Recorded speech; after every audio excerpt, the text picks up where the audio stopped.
CM Siddaramaiah ಅವರು ಭೂಮಿ ಕೊಡಿ ಅಂತ ಹೇಳಿರಲಿಲ್ಲ. ಅವರ ಪತ್ನಿ ಕೂಡ ಯಾವುದೇ ಪತ್ರ ವ್ಯವಹಾರವನ್ನ ನಡೆಸಿರಲಿಲ್ಲ. ಮೂಡಾ ಮಾಜಿ ಅಧ್ಯಕ್ಷ ಡಿ ಧ್ರುವಕುಮಾರ್ ಹೇಳಿಕೆ ಕೊಟ್ಟಿದ್ದಾರೆ. ನಾವೇ ಖುದ್ದು ಸಿಎಂ ಅವರನ್ನ ಭೇಟಿ ಮಾಡಿ ಮನವಿ ಮಾಡಿದ್ವಿ, ಭೂಮಿಗೆ ಬದಲಾಗಿ ಸೈಟ್ ಅನ್ನ ತೆಗೆದುಕೊಳ್ಳಿ ಅಂತ ಹೇಳಿದ್ವಿ. ಆ ಸಂದರ್ಭದಲ್ಲಿ ತೀವ್ರವಾಗಿ ಅವರು ವಿರೋಧವನ್ನ ವ್ಯಕ್ತಪಡಿಸಿದ್ರು ಅಂತ ಮೈಸೂರಿನಲ್ಲಿ ಮೂಡಾ ಮಾಜಿ ಅಧ್ಯಕ್ಷ ಧ್ರುವಕುಮಾರ್ ಮಾತನಾಡಿದ್ದಾರೆ. ಸಿದ್ದರಾಮಯ್ಯ ಸರಿ ಸಮಾನಾಂತರ ಬಡಾವಣೆಯಲ್ಲಿ ಕೊಡೋದು ಅಂತ ಹೇಳಿ ತೀರ್ಮಾನ ಮಾಡಿದ್ದು. ಅದೇ ಅಭಿವೃದ್ಧಿಪಡಿಸಿರುವಂಥದ್ದು ಮೂಡಾದವರು ಅಕ್ವೈರ್ ಮಾಡ್ಕೊಂಡಿರೋದ್ರಿಂದ ಅದು ಪರಿಶೀಲನೆ ಮಾಡಿ ಅವರಿಗೆ ಸೂಕ್ತವಾದಂಥ ಸ್ಥಳದಲ್ಲಿ ಜಾಗವನ್ನು ಕೊಡಬೇಕು ಅಂತೇಳಿ ಆ ಒಂದು ಸಭೆಯಲ್ಲಿ ಒಮ್ಮತದ ತೀರ್ಮಾನವನ್ನು ತೆಗೆದುಕೊಂಡ ನಂತರ ಸಿದ್ದರಾಮಯ್ಯನವರ ಶ್ರೀಮತಿ ಅವರು ಅಂತ ಹೇಳಿ ಗೊತ್ತಾದ ನಂತರ ನಾನು ಮುಖ್ಯಮಂತ್ರಿಯವರನ್ನ ಭೇಟಿ ಮಾಡಿ ಕೇಳಿದೆ. ಅವರು ಅದಕ್ಕೆ ತಿರಸ್ಕಾರ ಮಾಡಿದ್ರು. ನನ್ನ ಅವಧಿಯೊಳಗೆ ಯಾವುದೇ ತರವಾದಂಥ ಇಂತಹ ಒಂದು ವ್ಯವಸ್ಥೆಗೆ ನಾನು ಬರೋದಿಲ್ಲ, ನನಗೆ ಬೇಡ ಅನ್ನೋ ಒಂದು ವಿಷಯವನ್ನು ಸಹ ನಾನು ಪ್ರಸ್ತಾಪ ಮಾಡಿದ್ರು. ಆಗ ನಾನು ಸಭೆ ಮುಕ್ತಾಯ ಮಾಡಿ ಮುಂದಿನ ದಿನಗಳಲ್ಲಿ ನನ್ನ ಅವಧಿ ಮುಗೀತು. ಮುಂದೆ ಏನಾಯ್ತು ಅಂತ ನನಗೆ ಗೊತ್ತು. ಇಲ್ಲ ನಾನೇ ಹೋಗಿ ಮುಖ್ಯಮಂತ್ರಿಯವ್ರನ್ನ ಭೇಟಿ ಮಾಡಿದೆ.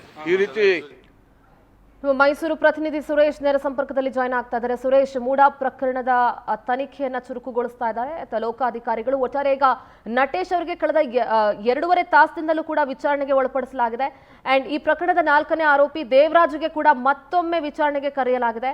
ಅದರ ಜೊತೆಗೆ ಧ್ರುವಕುಮಾರ್ ಕೂಡ ಒಂದಷ್ಟು ಸ್ಟೇಟ್ಮೆಂಟ್ ಗಳನ್ನ ಕೊಟ್ಟಿದ್ದಾರೆ. ಒಟ್ಟಾರೆಯಾಗಿ ಮೂಡಾ ಪ್ರಕರಣದ ವಿಚಾರವಾಗಿ ವಿಚಾರಣೆ ಯಾವ ಹಂತದಲ್ಲಿದೆ, ಏನಾಗ್ತಾ ಇದೆ? ಸಿಂಧೂರೇನು ಮೈಸೂರಿನ ಲೋಕಾಯುಕ್ತ ಕಚೇರಿ ಏನಿದೆ, ಕಚೇರಿಯಲ್ಲಿ ಮೂಡಾದ ಇಂದಿನ ಆಯುಕ್ತರಾಗಿದ್ದಂತಹ ನಟೇಶ್ ಅವರು ವಿಚಾರಣೆಯನ್ನು ಎದುರಿಸಿದ್ದಾರೆ. ಸತತ 2.5 ಗಂಟೆಗಳಿಂದಲೂ ಕೂಡ ಮೈಸೂರಿನ ಲೋಕಾಯುಕ್ತ ಕಚೇರಿಯಲ್ಲಿ ಮೈಸೂರಿನ ಇಂದಿನ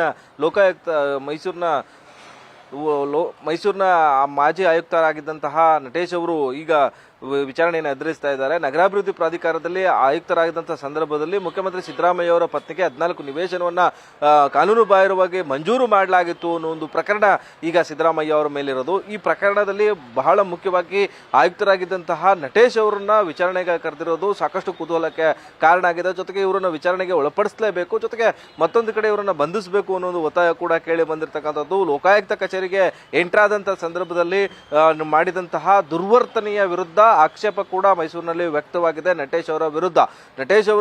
ಕಳೆದ 2.5 ಗಂಟೆಗಳಿಂದಲೂ ಕೂಡ ಅವರ ಡ್ರಿಲ್ ಮಾಡಲಾಗ್ತಾ ಇದೆ. ಲೋಕಾಯುಕ್ತದ SP ಉದೇಶ್ ಅವರ ನೇತೃತ್ವದಲ್ಲಿ ವಿಚಾರಣೆಯನ್ನ ಮೈಸೂರಿನ ಮೂಡಾ ಮಾಜಿ ಆಯುಕ್ತ ನಟೇಶ್ ಅವರು ಎದುರಿಸ್ತಾ ಇರತಕ್ಕಂಥದ್ದು. 2020-21 ಸಾಲಿನಲ್ಲಿ ಆಗಿದ್ದಂತಹ 14 ನಿವೇಶನಗಳ ಮಂಜೂರು ಸಂದರ್ಭದಲ್ಲಿ ಆಗಿರ್ತಕ್ಕಂತಹ ಬೆಳವಣಿಗೆಗಳ ಬಗ್ಗೆ ಇವರನ್ನ ವಿಚಾರಣೆಗೆ ಒಳಪಡಿಸಲಾಗಿರ್ತಕ್ಕಂಥದ್ದು. ಯಾಕಂದ್ರೆ ಮೈಸೂರಿನ ಈಗಷ್ಟೇ ನಟೇಶ್ ಅವರು ವಿಚಾರಣೆಯನ್ನು ಎದುರಿಸಿ ಹೊರ ಬಂದಿದ್ದಾರೆ. ಸರ್, ವಿಚಾರಣೆಯಲ್ಲಿ ಯಾವ ರೀತಿ ಸರ್ ಏನು ಪ್ರಶ್ನೆಗಳಿದೆ? I can't react. ಓಕೆ, ಆಯ್ತು ಬಿಡಿ. ಹಂಗೆಲ್ಲ ಈಗ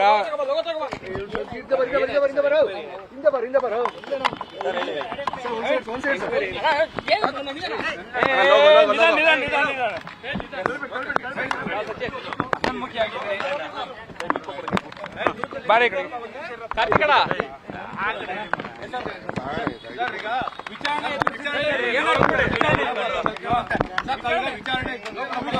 ಕಾಮನ್ ಸೆನ್ಸ್ ಬಗ್ಗೆ ಮಾತಾಡುವಂತ ಅವಶ್ಯಕತೆ ಏನಿದೆ? ಕಾಮನ್ ಸೆನ್ಸ್ ಬಗ್ಗೆ ಮಾತಾಡುವಂತ ಅವಶ್ಯಕತೆ ಏನಿದೆ ಸರ್? ವಿಜುವಲ್ ಮಾಡುವಂತ ನಮ್ಮ ಕೆಲಸ. ನಾವು ಬಂದಿದ್ರೆ ವಿಜುವಲ್ ಮಾಡೋದು. ಕಾಮನ್ ಸೆನ್ಸ್ ಬಗ್ಗೆ ಮಾತಾಡುವಂತ ಅವಶ್ಯಕತೆ ಇದೆ. ಕಾಲೆಲ್ಲ ತುಳಿತಿದ್ದಾರೆ. ಯಾರು ಕಾಲ್ ತುಳಿದಿಲ್ಲ ಸರ್. ವಿಡಿಯೋ ಮಾಡ್ತಾ ಇದ್ರು. ಗುಡ್ ಮಾರ್ನಿಂಗ್ ಆಯ್ತು ರಾಮ್ ಬಿಡ್ರಿ. ಆಯ್ತು ಇಲ್ಲ ಸರ್, ತಮಗೆ ಗುಡ್ ಮಾರ್ನಿಂಗ್ ಹೇಳ್ಬಿಟ್ಟು ನಾವು ಆಮೇಲೆ ವಿಜುವಲ್ ತೆಗೆಸ್ಕೊಡುತ್ತೆ. ತಾವು ಕಾಮನ್ ಸೆನ್ಸ್ ಬಗ್ಗೆ ಮಾತಾಡೋ ತಪ್ಪಲ್ವಾ? ಅದು ನನ್ನ ಕೆಲಸ. ನಾವು ಮಾಡ್ತಾ ಗುಡ್ ಮಾರ್ನಿಂಗ್ ಹೇಳಿದೀವಿ. ಕಾಮನ್ ಸೆನ್ಸ್ ಬಗ್ಗೆ ಮಾತಾಡಿದ್ರೆ ತಾವು ದಯಮಾಡಿ ಕ್ಲಾರಿಫೈ ಮಾಡಿ. ನಿಜ, ದಯಮಾಡಿ ಕ್ಲಾರಿಫೈ ಮಾಡಿ ಸರ್. ಕಾಮನ್ ಸೆನ್ಸ್ ಬಗ್ಗೆ ಪತ್ರಕರ್ತರು common sense, cameraman common sense ಬಗ್ಗೆ ಕೇಳೋದು ಹೆಂಗೆ ಸರ್? ನಾವೇನಾದ್ರು ತೊಂದರೆ ಕೊಟ್ಟಿದ್ವಾ ತಮ್ಗೆ? ಹೇಳಿ, ತಾವೇ ನಮ್ಗೆ ಏನಾದ್ರು ತೊಂದರೆ ಆಗಿತ್ತ ಅಥವಾ ಏನ್ ಯಾವ ಕಾಮನ್ ಸೆನ್ಸ್ ಬಗ್ಗೆ ಹೇಳಿದ್ರೆ ತಾವು?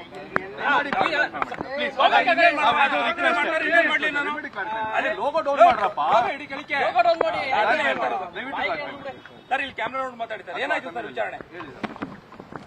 ಈಗ ಸ್ನೇಹಿತರೆ, ಈಗ ಊಟ ಮಾಡಕ್ ಕೊಟ್ಟಿದ್ದೀರಿ, ವಿಚಾರಣೆ ನಡೀತಾ ಇದೆ. ತಮಗೆ ಗೊತ್ತಿದೆ ವಿಚಾರಣೆ ನಡೀತಿರೋದು ಯಾವುದು ಸತ್ಯ ಯಾವುದು ಅಸತ್ಯ ಅಂತ ಪತ್ತೆ ಹಚ್ಚಲಿಕ್ಕೆ ಸತ್ಯ ಅನ್ವೇಷಣೆಗೆ ಒಂದು ಇನ್ವೆಸ್ಟಿಗೇಟಿಂಗ್ ಏಜೆನ್ಸಿ ಕೆಲಸ ಮಾಡ್ತಾ ಇದೆ. ಸೊ ಅದಕ್ಕೆ ಏನೇನು ಪೂರಕ ಮಾಹಿತಿ ಕೊಡಬೇಕು, ಇನ್ಫಾರ್ಮೇಷನ್ ಕೊಡಬೇಕು, ನಾವು ಕೊಡ್ತಾ ಇದ್ದೀವಿ. ಈಗ ಸದ್ಯಕ್ಕೆ ಊಟದ ಬ್ರೇಕ್ ಇದೆ, ಊಟ ಮಾಡಿ ಬರೋಣ, ಆಮೇಲೆ ಮತ್ತೆ ಏನೋ ಆಗುತ್ತೆ ಆಮೇಲೆ ನಂತರ ತಿಳಿಸ್ತೀನಿ. ಮುಂದುವರಿದಿದೆ ಸರ್. ತಾವು ಒಂದ್ ಕಡೆ ಹೇಳ್ತೀರಾ 2015 ಆಕ್ಟ್ ಏನಿದೆ ಆ ಆಕ್ಟ್ ಮೂಲಕವೇ ನಾನು ಸೈಟ್ ಕೊಟ್ಟಿರೋದು, ಯಾವುದೇ ರೀತಿಯಾದ ಅಕ್ರಮ ಆಗಿಲ್ಲ ಅಂತ. ಯಾವಾಗ ಈ ಹದಿನಾಲ್ಕು ನಿವೇಶನ ಕೊಡುವಂತದ್ದು ಒಂದ್ ಕಡೆ ಸಂದರ್ಶನದಲ್ಲಿ ಹೇಳ್ತೀರಾ. ಈಗ ಇನ್ವೆಸ್ಟಿಗೇಷನ್ ನಡೀತಿರುವಾಗ ಯಾವ ಆಕ್ಟ್, ಈಗ investigating agency is going to identify ಯಾವ ಆಕ್ಟ್, ಯಾವ್ದು ಸತ್ಯ, ಯಾವ ರೂಲ್, ಏನ್ ಪ್ರಾವಿಷನ್ ಇದೆ. So it will comes out, truth will come out. ನಾ ಹೇಳಿದ್ರೆ ನಿಮ್ಗೆ ಸರಿ ಸರ್, ಆದ್ರೆ ಕೊಟ್ಟಿರ್ತಕ್ಕಂಥ 14 ನಿವೇಶನ ಯಾವ ಆಧಾರದ ಮೇಲೆ ಕೊಟ್ಟಿರ್ತಕ್ಕಂಥದ್ದು ಸರ್? ತಾವೇ ಹೇಳಿ ಸರ್, ತಾವೇ ಕೊಟ್ಟಿರ್ತಕ್ಕಂಥ 14 ನಿವೇಶನ ಯಾವ ಆಧಾರದ ಮೇಲೆ ಕೊಟ್ಟಿರ್ತಕ್ಕಂಥದ್ದು? ಅಲ್ಲ, ಈಗ ಆ ವಿಷಯಕ್ಕೆ ಸಂಬಂಧ ಯಾವ ರೂಲು ಏನು ಅದೆಲ್ಲ ನಾನು ಈಗ ನಿಮ್ಮ ಮುಂದೆ ಹೇಳಲಿಕ್ಕೆ ಆಗೋದಿಲ್ಲ. ಸಿನ್ಸ್ ಇಟ್ ಇಸ್ ಆಲ್ ಏನೋ ಇನ್ವೆಸ್ಟಿಗೇಷನ್ ಹಂತದಲ್ಲಿ ಇರೋದ್ರಿಂದ ಇನ್ವೆಸ್ಟಿಗೇಷನ್ ಮುಗಿಲಿ, ಮತ್ತೆ ಸತ್ಯ ಅನ್ವೇಷಣೆ ಎಲ್ಲ ಹೊರಗಡೆ ಬರಲಿ, ಆಮೇಲೆ ತಮಗೆ ಒಂದ್ಸಲ ಕರೆದು ಆರೋಪ ಇರುವಂತದ್ದೇ ಅಂದ್ರೆ ತಾವು ಕೊಟ್ಟಿರ್ತಕ್ಕಂಥದ್ದೇ ಅಕ್ರಮ ಅನ್ನೋದೇ ಇರ್ತಕ್ಕಂಥ. ಅಲ್ಲ, ಅದೇ ಅದೇ ಅದೇ ಅದಕ್ಕೆ ತಾನೇ ಈಗ ಇನ್ವೆಸ್ಟಿಗೇಷನ್ ಆಗ್ತಿರೋದು. ಸರ್, ಅದಕ್ಕೆ ಇರುವಂತದ್ದು 14 ಸೈಟ್ ಕೊಟ್ಟಿರುವಂತ ವಿಚಾರ ಮೂಡಾದ ಕಾಯ್ದೆ ವ್ಯಾಪ್ತಿ ಒಳಗಡೆ ಇದೆಯಾ ಇವಾಗ? ಅದೇ ಈಗ see that is what the question. ಈಗ ನಾವೊಂದು ರೂಲ್ ಹೇಳ್ತೇನೆ, ಇನ್ನೊಬ್ರು ಇನ್ನೊಂದು ರೂಲ್ ಹೇಳ್ತಾರೆ. ಹಾಗಾಗಿ ಇದು ನಾವು ಪ್ರಶ್ನೆ ಇದೆ, ಯಾವ ರೂಲಲ್ಲಿ ಇದು ಅವಕಾಶ ಇದೆ ಇಲ್ಲವ, ಅದಕ್ಕೆ ತಾನೇ ಈಗ ಇನ್ವೆಸ್ಟಿಗೇಷನ್ ಏಜೆನ್ಸಿ ಮುಂದೆ ಇರೋದು. Let investigation agency find out the facts. So